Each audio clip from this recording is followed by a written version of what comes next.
बिस्मिल्लाहिर्रहमानिर्रहीम। अस्सलाम वालेकुम नाज़रीन, प्रोग्राम हकीकत क्या है मैं हूँ आपका मेज़बान एहसन हमीद राजा। पाकिस्तान की जो मईशत है, जो तजारत है, जो सरमायाकारी है, उसमें कोई खातर खा इजाफा ना हो सका, लेकिन अब जो काविशें की जा रही हैं कितनी अहमियत की हामिल हैं।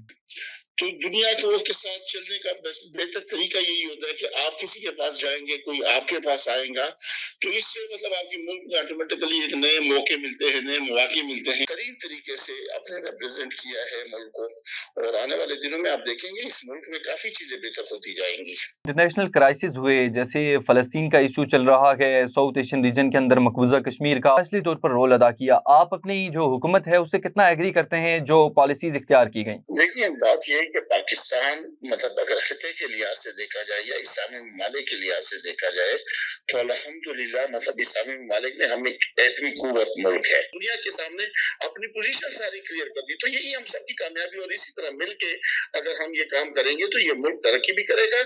इस मुल्क में खाली इंतशारी टोले को निकालना पड़ेगा।